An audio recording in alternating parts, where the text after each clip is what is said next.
তো বন্ধুরা, থাম্বনেল দেখে তো বুঝে গেছো পায়রার চোখ নিয়ে আলোচনা। তো সর্বপ্রথম 1 নম্বর হলো এই যে পায়রাটা এইভাবে সোজাসুজি ধরবে, ধরে দেখবে মাথা থেকে কতটা চোখ বাইরের দিকে বার হয়ে আছে। যদি বাইরের দিকে বের হয়ে থাকে তাহলে বুঝবে এটা একটা ভালো পায়রার লক্ষণ। চোখগুলো বাইরের দিকে বের হয়ে থাকে ভালো পায়রার, এটা 1 নম্বর। 2 নম্বর হলো পায়রাটা ঠিক এইভাবে ধরবে, ধরে দেখবে পায়রার চোখের পট্টি মোটা পট্টির পায়রা যে ওড়ে না তা না, মোটা পট্টির পায়রাও খুব ওড়ে। তবে পাতলা পট্টি এই যে আছে পাতলা পট্টি, তো এই পট্টির পায়রা ভালো, খারাপ হওয়ার সম্ভাবনা একদমই কম থাকে।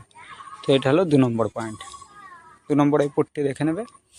3 নম্বর পয়েন্ট হলো এই যে পায়রাটার চোখের মণি আছে, চোখের মণিটা মাঝখানে থাকলে যে উড়বে না তা না, মাঝখানে থাকলে ওড়ে, তবে যদি সামনের দিকে হেলে থাকে, যদি চোখের মণিটা ঠোঁটের দিকে একটু হেলে থাকে তাহলে ওটা 3 নম্বর পয়েন্ট, ওটা পায়রা ভালো হওয়ার একটা সম্ভাবনা।